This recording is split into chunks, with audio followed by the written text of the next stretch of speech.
there is this huge economy of influence peddling that exists outside the technical definition of lobbying that is incredibly effective, and it's done entirely in secret. In the 1970s, when corporations saw profits going down, they saw them not making as much money, they saw their stock prices going down, and they looked around and said, who's the enemy here? And they saw the government and government regulations. So as any smart businesses, they just sort of invested in Washington, invested in lobbyists, invested in campaign donations, to try to push back on labor unions, environmental groups, public interest groups. And we're largely successful from then until about now. All right, folks, good Tuesday to you. A lot happening. Trump in court. I want to break down what's really happening there. And then some new polling, which doesn't really bode well for the Joe Biden team, but I'm going to want to focus on what you need to know about what the polls really say and what matters, because there's a very big sleight of hand that's happening in a lot of polls. And then obviously Marjorie Taylor Greene. I called this yesterday. I'm going to explain what I mean. No offense to the panel, but I was right. And this is why you listen to this show, because I understand this. And a lot of these guys, well-meaning, all the TV pundits, they don't. So you're in the right place. That's the good thing. So let's break down court. Judge Marchand ruled yesterday, he gave Donald Trump another $1,000 fine. I told you about this yesterday, and he threatens him with jail time. He basically, let's just two things on this. Number one, Trump said, what Trump said, what got him, there were four things that the prosecution, the Alvin Bragg team was going after him on. The judge says three of them I'm not going to say are a problem. But the one that got him, this is the one. When Trump said that 95% of the jury was Democrats drawn from a purely Democratic area, that's what got the judge's ire. That's somehow intimidating the jury. I don't know. That got him fined. That's a fact. That's what Manhattan is. Stating a fact is now violation of the gag order. He didn't go after the jury. He didn't expose somebody. He stated a fact. Those are the demographics in Manhattan. Just to be clear, because I know you won't hear that on Good Morning America or in the New York Times. That's what Judge Marchand fined him for yesterday. But here's the real kicker, and this is what one of Trump's judges went after him on. Remember I told you yesterday, or I told the panel about this, that the Judge Marchand said, well, clearly these fines are not acting as a deterrent. Well, guess what? Here's the thing. That statement that Trump put out happened before the last fines put out, meaning it was retroactive. How would Trump have known that he was going to be fined? He wouldn't have. This was all retroactive. Judge Marchand is lying. He's trying to say that, oh, the deterrent didn't work. No, you hadn't actually ruled at that point on the previous ones. This is all retroactive. This is just telling you what's really going on. This is all sleight of hand. Again, the media won't tell you that. And they've flashed these banners. He's held in criminal contempt. He may go to jail. They're not telling you. The court's not being honest. All right, before I get to the polling, though, I do want to tell you about what happened on Capitol Hill yesterday, because I asked the panel about this. And if you remember, I was very clear. I asked them all, what's going to happen? Will Marjorie Taylor Greene pull the trigger? Well, it's not official yet, but the answer is no. She met with Speaker Johnson for 2 hours yesterday. 2 hours. And had this list of demands that she gave them. One was no further aid to Ukraine. Two was a return to what they call the Hassert Rule. The Hassert Rule was when Denny Hassert was Speaker of the House, and he promised that no bills would come to the floor unless there was a majority of the majority, right? So if you have 200 members, at least 101 have to be with you. And the last few bills that they've passed have not had a majority of the majority. Well, that means you have to whip the bill, you have to count the votes, and it's a little bit more complicated than she would have it seem. But anyway, he'll probably give in on that one because there's not a ton of more of real controversial stuff coming down the pike. She wants to defund the special counsel probes into Trump and enforce what they call the Massey Rule, which is where government funding is automatically cut across the board if no agreement is reached before a deadline. Okay, he may even abide by that. But suddenly they're now planning to meet again today. I think she's going to say that she's had a great dialogue and blah, blah, blah. And as I said, Trump team is not happy. They do not want this chaos. They want to focus on the election and get it going. So I'm just telling you, I told you at the end of yesterday's show, there's a reason why you should tune in. Because a lot of these other people have never been in the game before. They all like to pontificate on CNN and in the New York Times. But they've never been a player. And I can tell you, I've been there. I've done it. I've worked in the White House, as you know. I worked on Capitol Hill for countless members of Congress. I've worked at the RNC, the NRCC. I know the decision making. I know Marjorie Taylor Greene. She's been on the show, right? You've seen her. So I actually know what the heck I'm talking about when it comes to this kind of stuff. And that's why this show provides you insight that you're not going to get anywhere else. But I was right. She's going to back down. Everyone else said, oh, she's going to pull the trigger. She's going to go forward. She understands. She's a smart political woman. She gets what's going on. She got some points on the board. She's going to let the air out of the tire. I want to get to this new polling, though, because I think this is important. Before I do that, though, I want to tell you about my friends at Nugenics, because when you're in your 50s, as I am, you suddenly start looking back and you say, gosh, I'm not the same guy I was 10 years ago. I don't have the same spring in my step. I don't have the same energy. Hate to admit it, but it's true. And that's why our friends at Nugenics have come out with Nugenics Total T. It's got Tesnor in it. It's got a lot of great stuff that are clinical grade. And if you text 231-231 and enter code word Spicer in the text, you'll get a complimentary bottle. You cannot lose on any of this. So if you're thinking to yourself, I get what you're saying, Sean, I've lost a little spring in my step, I don't have the energy that I had, et cetera, try Nugenics Total T. And the cool part is not only we get a free bottle, a complimentary bottle, which, again, nothing to lose, right? Text 231-231 Spicer. You're also going to get a free complimentary bottle of Thermo X. It's their brand new fat incinerator. And again, if you're a little older, maybe it's harder to lose some weight, you'll appreciate that as well. It is, again, there's no generic ingredients that aren't clinical grade. That's what a lot of the other products are. This is why this is so great. So get a complimentary bottle of Nugenics Total T when you text 231-231 and enter keyword Spicer. You're going to get that free bottle of Thermo X with it, which again is the newest and most powerful fat incinerator.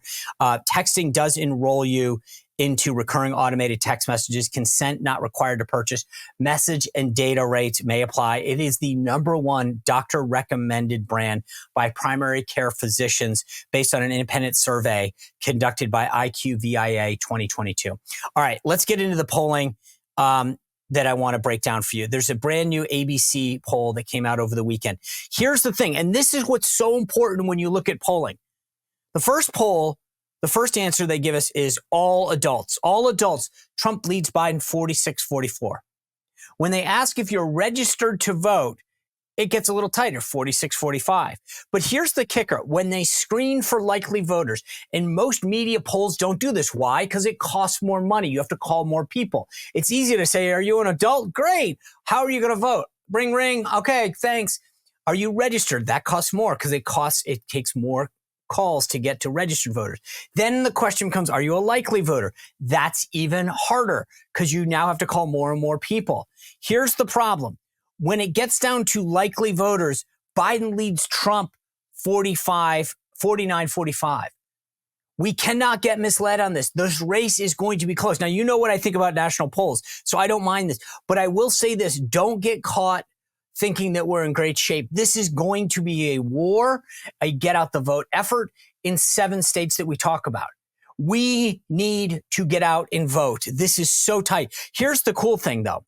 The issues that really matter to voters, immigration, Trump up 17, economy, Trump up 14, and crime, Trump 8. The only areas that Biden leads are healthcare up 5 and abortion up 12. That's why everything that they say on the left is going to be about abortion. That's why they're doing all of these ballot initiatives. That being said, the immigration inflation issues are going to be huge for Trump. And that's why I want you to pay attention to that going forward, because this is going to be critical. All right. I have an amazing conversation for you today. You hear about how Trump talks about the swamp all the time. There's a brand new book coming out called The Wolves of K Street by 2 investigative reporters, Brody Mullins, who's with the Wall Street Journal, and his brother Luke Mullins, who's an investigative writer at Washingtonian Magazine. This book is unreal. It tells you how the swamp works, how influence peddling works like nothing I've ever seen before. I want to bring them in and have this conversation to explain to you because it is mind-blowing.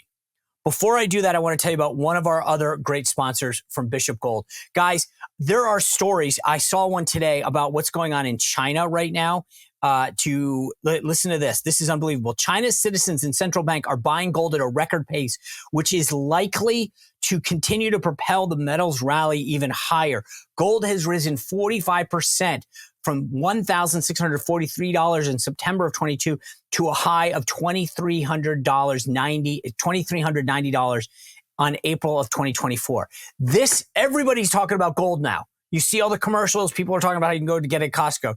But I'm going to tell you why you should go talk to my friends at Bishop Gold Group. And if you go to bishopgoldgroup.com/Sean, you will get a special promotion to start your journey with precious metals. I called the folks at Bishop Gold Group, 1-844-984-1616. And I said to them, okay, I want to get in on this. These guys know what they're talking about. They're trustworthy. They know the business. They can explain how it all works. When it came for me, a decision for me, I wanted to expand my portfolio. I chose Bishop Gold Group. All you need to do is call them. That's all I'm asking. Call 844-984-1616 and ask them what they would recommend for you. It's not a ton of money, but it's a smart way to diversify your thing. Just have that phone call with them or go to bishopgoldgroup.com/Sean. You get a free promotion with it. But again, these are the people that I trusted when I wanted to invest my money. I made a decision to get in gold and silver. I told them about my situation. Maybe you've got a 401k or an old IRA that you want to roll over. They can do that too. You can hold on to the coins. They can hold on to them. They can tell you how to liquidate them if the time comes to it. But trust me, it's a conversation you want to have. And these are the people who I trust when I wanted to have that conversation. Go to bishopgoldgroup.com. All right, now let's get to that conversation with Brody and Luke Mullins, the book, The Wolves of K Street. Gentlemen, good to see you both. Congratulations on the book. What a read. Thank you.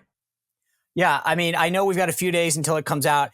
I will just tell you this. I wanted to wait till you guys were on because I love to think of myself as a political junkie. I read everything. Republican, Democrat, conservative, liberal, just anything that has to do with campaigns. And I was blown away with this book. It reads like fiction because it's so, it is so real.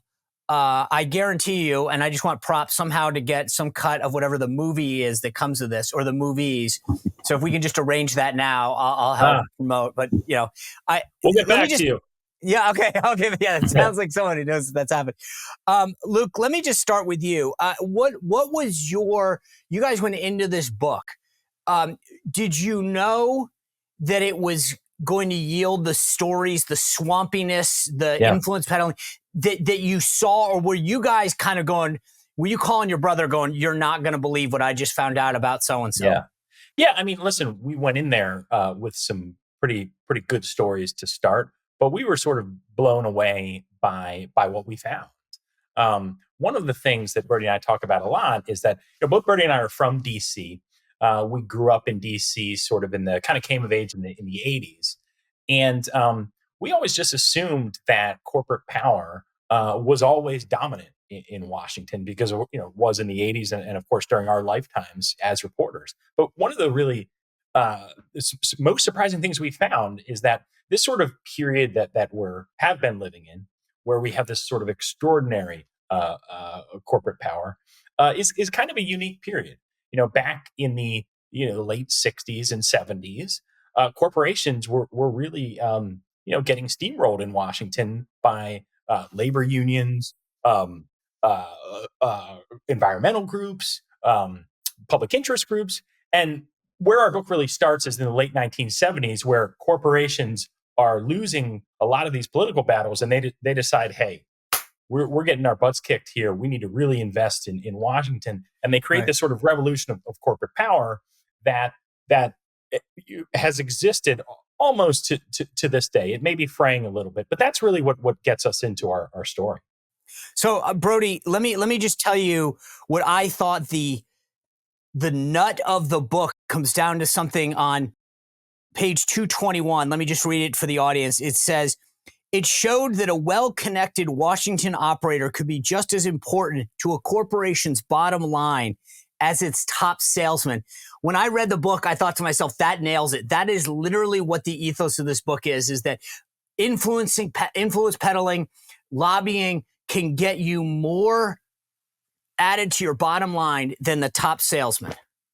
Yeah, and that's sad for a number of reasons. I mean, one is that when people go to school and become political science majors, they learn about the three branches of government and a little bit about how the media can impact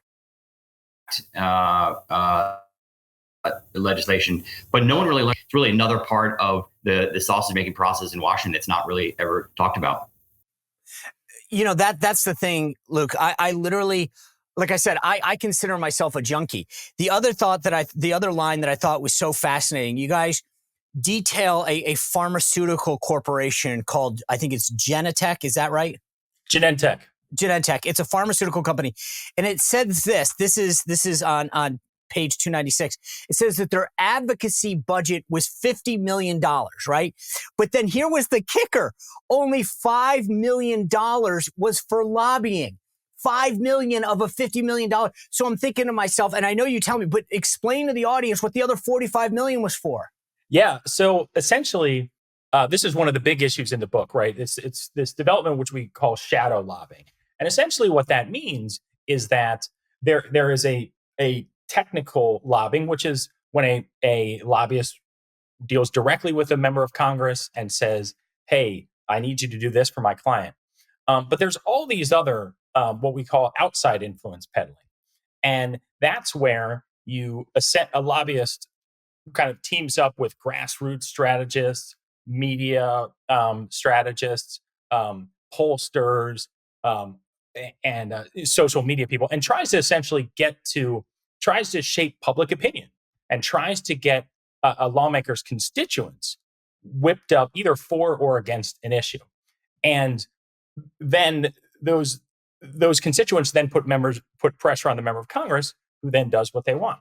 The issue is that all of those dollars that is in outside influence peddling doesn't need to be reported publicly. So there is this huge economy of influence peddling that exists outside the technical definition of lobbying that is incredibly effective, and it's done entirely in secret. And what was great about that point that you brought up is it's actually pretty hard to get a sense of those budgets. But Brody was able to get those internal documents and find out just how big it is. And that's just one company. Right. So this means, just to make sure the viewers understand this, the forms that these guys have to file with Congress or with the federal government. So if I go talk to a member of Congress and I say, Congressman, I want you to support my shipbuilding project or my bridge or whatever it is, I have to report that, right? And I have to report the fees that I'm getting paid, correct? Correct. Okay. But if I, let's say, hire a bunch of social media influencers or get a bunch of grassroots people to say, write to Congressman so-and-so and tell them how important this bridge is, right, I don't have to disclose that. Correct. And those efforts are it goes far beyond that, as you know, paid media, there's these grassroots firms that are paid to do that type of stuff. And this is really quite frankly, that type of influence peddling is more effective than traditional direct, sort of insider access lobbying that does need to be disclosed.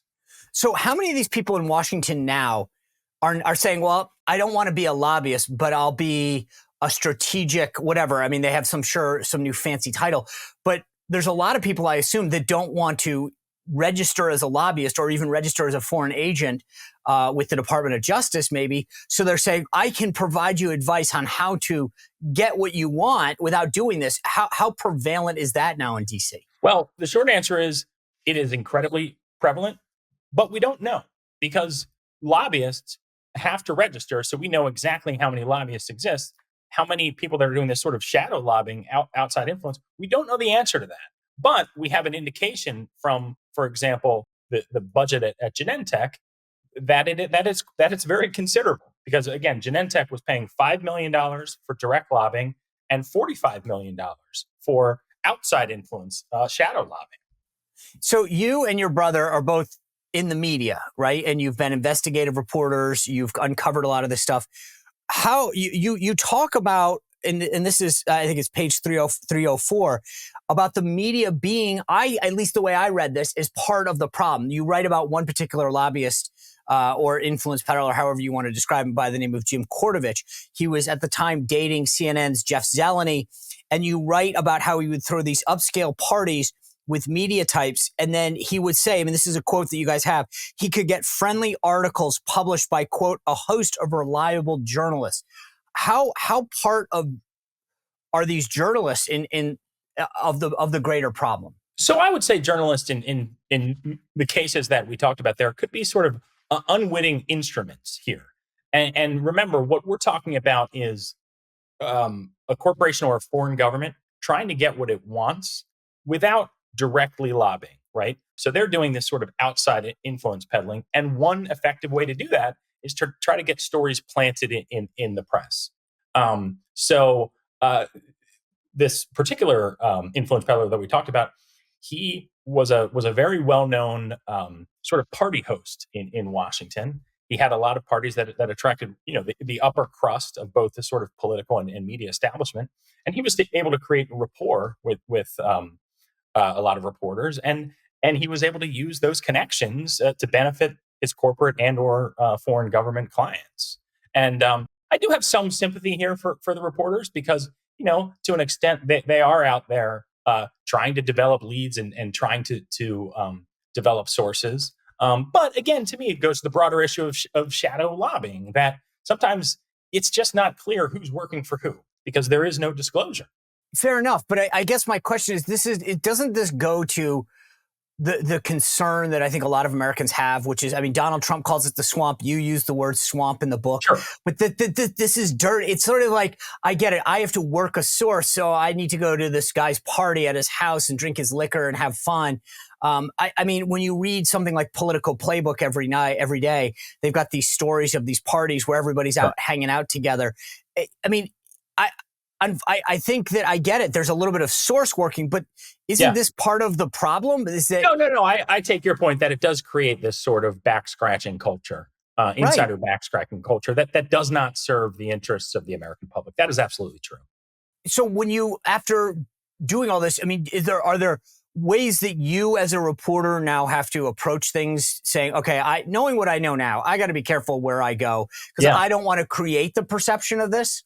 Well, I do think about that a lot more now. Like, there are cocktail parties and things like this all over Washington. Who's paying for them, and what do they want out of it? Right. Like that's a question. I don't think a lot of reporters do think about that, and certainly I didn't. Before the research that we did. But I think that's important. Yeah. At one point, you talk. This is what I actually thought was really interesting because this gets back to this idea of not how things are happening, but not lobbying. That there's an excerpt here where you talk about how when Trump gets into office, people started to take out ads, to put articles in papers that they thought he was going to read. Okay, I get that. But then they started to geofence Twitter ads, right? What that means is that they would go in and say, okay, we want this ad to display, oh, wow, around the White House, around Jared and Ivanka's house. Mar-a-Lago was a Mar-a-Lago. And so that, was that sort of, do you think, a way to get around it? Was that a way to impress the client? Like, what was at the goal? What was at the heart of that? So the goal was certainly to influence Trump. It doesn't seem like that was a particularly effective way of doing it. What we had in 2016 was when Trump came in, they're basically the K Street establishment was just totally unprepared for this. Trump had, there weren't many sort of existing connections there, so there was a lot of throwing spaghetti on the wall to try to find new ways that worked. And so there was these geofencing things and a lot of just sort of tactics that again, just throwing spaghetti against the wall. Those seem like they weren't terribly effective. In terms of getting to Trump, the most effective way seemed to be, a guy like Brian Ballard who did have existing connections to Trump, who's a lobbyist, was Trump's lobbyist in Florida, and people that could develop or had personal connections with Trump. That seemed to be the best way to do it. It's funny. There's a story at the beginning of the book. You profile Roger Stone. Right. And it talks about how Stone, after Reagan gets elected, basically is making the pitch to Trump about why they need to utilize the services of this new firm that Stone has. And one of the first things that he does to prove his effectiveness with Donald Trump is he goes to Trump has just bought this new super yacht, but he can't get it into the harbor in New Jersey. Right. And Stone says, "I'll get that done." Walk us through that, because I actually thought that was more of a show of loyalty and effectiveness than it was lobbying. Yeah, I mean, though, as I recall, Stone used his connections in the Army, somehow got to the Army Corps of Engineers. Like that was an example of sort of using your connections, and was able to get the harbor dredged. It was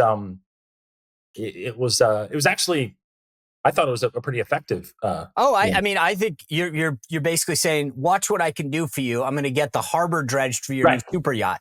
That basically gets to the nut of this. Brody, when you saw the transition, when did the transition occur from, as Luke said earlier, from corporations sitting back and sort of just maybe making donations to saying, we need to get in the game, we need to change the dynamic in terms of how we interface with lawmakers? Yeah, as I think Luke mentioned, it was definitely in the 1970s when corporations saw profits going down. They saw they're not making as much money. They saw their stock prices going down. And they looked around and said, who's the enemy here? And they saw the government and government regulations. So as any smart businesses, they just sort of invested in Washington, invested in lobbyists, invested in campaign donations to try to push back on labor unions, environmental groups, public interest groups. And we're largely successful from then until about now. So, look, what is the next phase of this? Have we sort of gone from, hey, I'm just going to give you a contribution to support my effort, to now I'm going to go engage with your constituents and I'm going to do things? Is there a next phase that this is going to, or is this the new world order that we're just going to be used to? Well, certainly the most effective form of lobbying right now are these sort of what we call grassroots outside game lobbying, where you're trying to get to constituents, essentially voters, your viewers, essentially. The goal is that lobbyists in Washington want to get to your viewers, any TV viewers, and shape their opinion on a particular issue so that they will then put pressure on their member of Congress. That is going to continue, at least for the time being, to be the primary sort of avenue. But there are always sort of new tactics in how you do that. One of the things that Brody and I were hearing about, and sort of the leading edge of this, is a tool that they call intercepts, which is essentially, you might be familiar with, where a lobbyist either pays or has a relationship with someone who at a state level who has a relationship with a member of Congress. And basically, those people, you basically want to run into the member of Congress and make it seem like an organic conversation and say, oh, this is what I'm hearing about X. And the idea is to kind of create. Yeah, we heard about. Yeah. We heard examples of lobbyists finding like the bridge partners of a senator's wife. So they would sort of get the message, the corporate message, to the bridge partner. So the senator's wife would sit down at bridge. They were like talking about net neutrality or something, and the wife would go back to the senator, like, "Have you heard about this issue? You should really vote this way or that way." I mean, that's how far down the chain these lobbyists have gotten. Yeah. When things go sideways, are you going to be prepared? Because I know I will. I've got the Patriot Power Generator 2000X here in my house. When something happens, when the power goes out, whether it's a week, a month, and it could be months. I mean, we know about natural disasters, but there's also a potential of the power grid getting hit. And when that happens, think about all the things that you power in your life: phones, refrigerators, medical devices, computers, TVs, all of those things. The Patriot Power Generator 2000X will make sure that you are ready. Now, here's why I love it. I've had a generator in the past. We've lost power. If you know what I'm talking about, you know that you have to run to the gas station, fill the can, fill it up, every couple of hours. You've got to keep the generator outside because it's loud, it's noisy. You've got fumes from it, gas fumes, right? The Patriot power generator, none of that. It runs on a solar panel that comes free with it. The solar panel comes free with it, and you can then bring it inside. There's no fumes. There's no noise. It's completely portable. So if it's not you, maybe it's a friend, it's a family member that's in trouble, you pick it up, you carry it, you bring it wherever you are. I've had one. I brought it into my kitchen. I powered all the stuff that I need. You can even power your refrigerator. That's the beautiful thing about this. If you're in the same boat, you want to be prepared. And trust me, you do, because you don't know when it's going to happen. Get the Patriot power generator like I did. Go to 4patriots.com/Spicer, 4patriots.com/Spicer. So if somebody's watching this right now and just saying, I'm absolutely disgusted by what I'm hearing about how Washington works, how prevalent is this? Is this just the most effective folks, like 5% of the people in Washington doing this? Or is this sort of the new way of doing business, Brody? This is 100% the new way of doing business. I mean, what we read about in the book is that lobbying used to be a relationship game.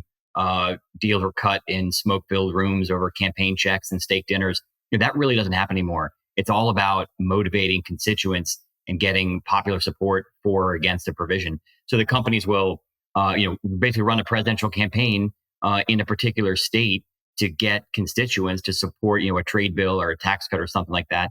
Those constituents will then let their member of Congress what they know what they want. I mean, members of Congress, as you know, will do whatever it takes to get elected. So if they think that their constituents are for some policy, then the member of Congress can be for that policy. Look, that brings up an interesting question. How has the cost of elections changed all this? Meaning, if you're a member of Congress and you're going, hey, it used to cost me 60, 70 grand to get reelected. Now it's costing me a couple million. What dynamic does that, how does that affected how all of this works? Well, it's had a number of effects, as you know. One is at the candidate level, it's quite frankly just priced out a lot of people from running for office. That it sort of selects for people that either have this wealth or have access to that wealth. So that's on the one hand, and then the second part is because you do have to raise so much money to run for Congress. You need to find sources for that money, and as it turns out, lobbyists are incredibly well suited for what they call bundling, which is essentially collecting donations from a big network of people. So when candidates start to rely on lawmakers to bundle donations, they become indebted to those lobbyists if they indeed are elected. So it has impacted the system in so many ways, and all ways that have been have not been helpful to American consumers, the American public. So Luke makes a really good point. Luke makes a really good point in the beginning that when you're running for Congress, you can't have a job, so you need to have enough money in the bank or be wealthy enough that you to fund your own lifestyle and pay your mortgage and send your kids to school. So who are those people? And those are rich people. And so we're basically just electing rich people to Congress. Yeah, I mean, because honestly, if you're a current member of Congress, you get paid to run for re-election.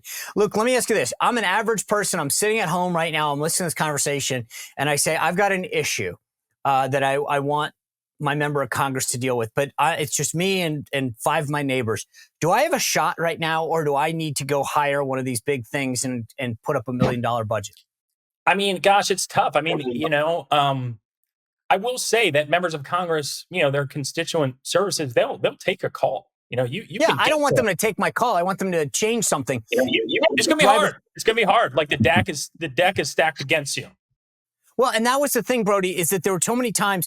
I mean, there's one example in here where, and I think it's Bush basically dismantles this military program the Navy had, saying, hey, we don't need it anymore. And the lobbyist comes in and says, why don't we rename it to we'll rename the ship to say it's now a cannon fire. Right. And so it seems like the lobbyists are always going to, and that was the Pentagon saying no, the president of the United States saying no, and yet the lobbyist wins.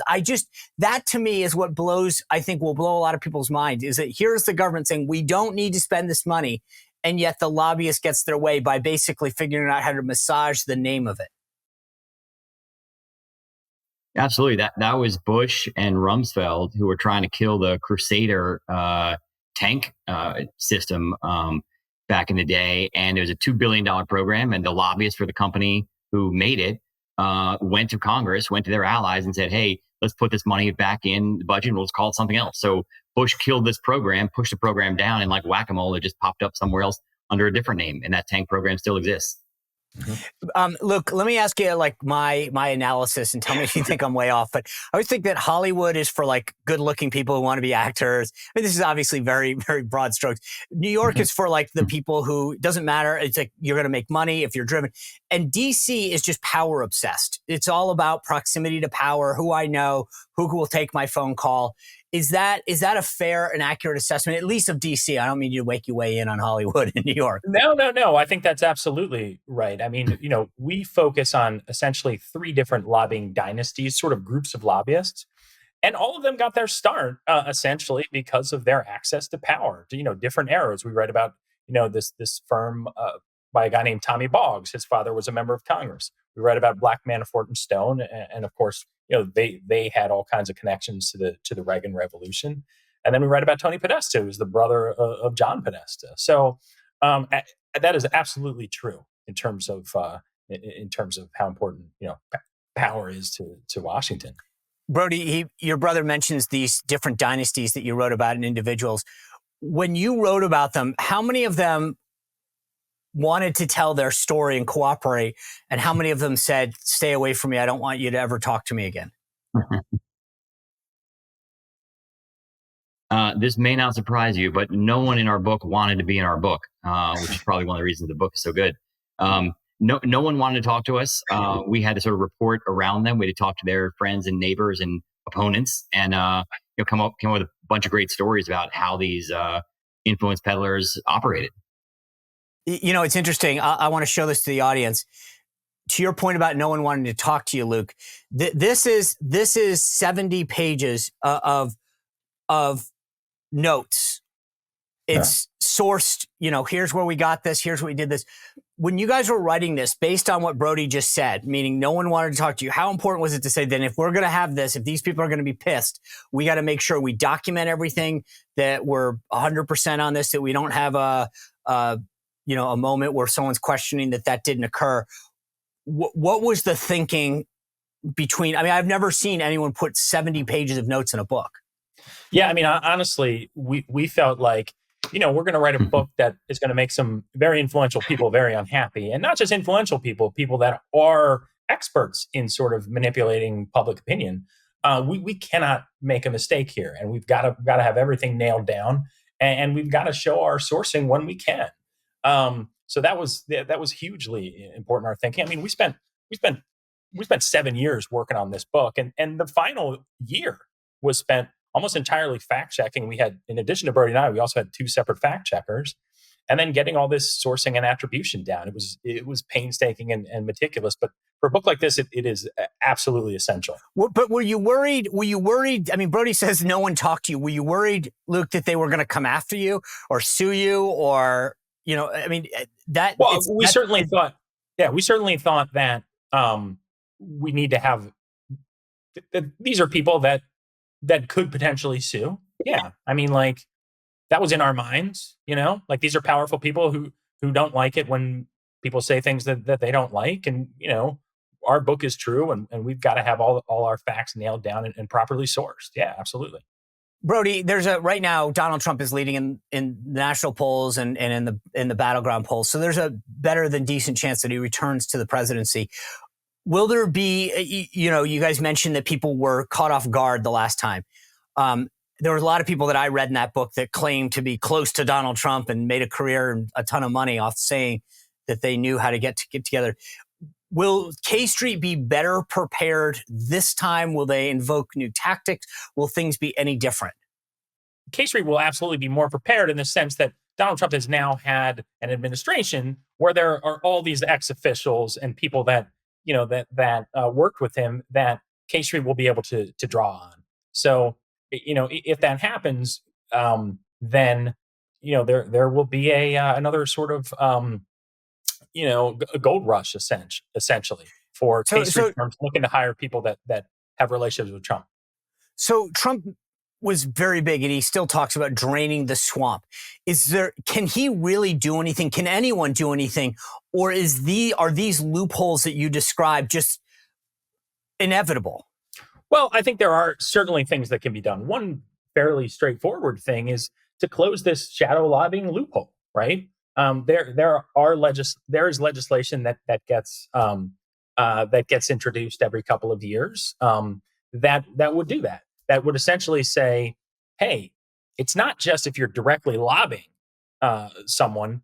If you're trying to influence them, if you're trying to influence their constituents, then that is something that also should be then that is also something that should be disclosed, and that would go a long way towards ending this shadow lobbying industry. But if you think about it, right, the people it's like campaign finance. Who's going to vote for a campaign finance reform bill if the members of Congress themselves are going to be the ones that are affected by it, right? They're not going to put themselves out of a job.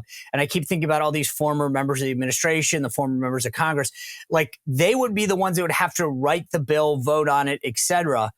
And it's not in their best interest because they want to leave office and go do all this kind of stuff, right? I get what you're saying, but I mean, look, lobbyists, influence peddling is very unpopular with the American public, right? And we are seeing, we do have this sort of groundswell of populism on the right and the left. I could see, that obviously it has to come from the public, and one thing is that the public needs to be aware that this is happening, right? Yeah, like that's one of the things that we try to show in our book is that lobbyists, they're not just coming for somebody's member of Congress. They're trying to get at you. And in fact, getting at you is more important because they want you to put pressure on your senator. How many of these guys, it's interesting, you mentioned like one of the guys like Tony Podesta, right? He's a left-wing Democrat. And yet there's so many causes that it seemed like he was like, well, I'll lobby on that if they're going to pay me, a couple $100,000. How many of these people go into this with like a cause maybe or a position, but then like, hey, guess what? I'll sell out my soul and my positions for X. I mean, I think it's pretty common, and if you look at a guy like Tony Podesta, he started as this sort of, liberal activist that was, fighting a lot of these battles against the religious right in the 1980s and was, was ideological. That's what he believed in. He believed in a certain set of values. And he started this firm with his brother, and he says, listen, we wanted to do some ideological stuff and some corporate stuff. So, and in the beginning they did, they're lefties. So they did one of the first Earth Days. They were doing some things along those lines, but the corporations, they just pay more money. And then over time, his book of business shifted entirely to Wells Fargo and Google and all of those other. He reinvents himself as like this old kind of guy. Reinvents himself as like the Silicon Valley dude. Who represent. It was fascinating. Luke, let me just ask you this: if you want, if a reader reads this book, like I said, I was captivated by it. It just it reads like a novel because it's that detailed. If you wanted in one sort of elevator pitch to tell people what's the essence of the book, what is it? The book is about how these three lobbying dynasties changed Washington and really the world that we live in, and did it almost in large part underground, right? Yeah. You watch the news, you read the newspaper, you know what's going on in politics. This story is all about what's going on underneath the surface.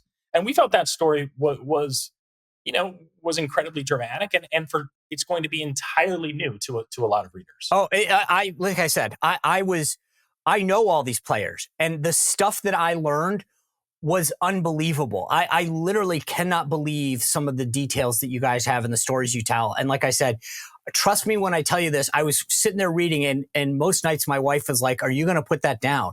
And it's that captivating of a book. And so anyway, I appreciate you guys being with us. It is obviously, as I mentioned earlier in the show, available for pre-order now on Amazon. If you get it now, I'm sure you'll get it on the day of delivery. So Thanks for being with us. Congrats on the book. You guys remember to continue to subscribe, hit that notification button, YouTube, Rumble, Spotify, and Apple Podcasts. As always, 7 o'clock, you can check us out on the First Television Network, 347 on Direct Television. Later this week, Victor Davis Hanson, Kimberly Guilfoyle, and an amazing panel this Thursday, as always. Thanks for being with us. We'll see you back here tomorrow. Well, if you enjoyed this content, make sure to like this video, subscribe, and click the notification bell to get more.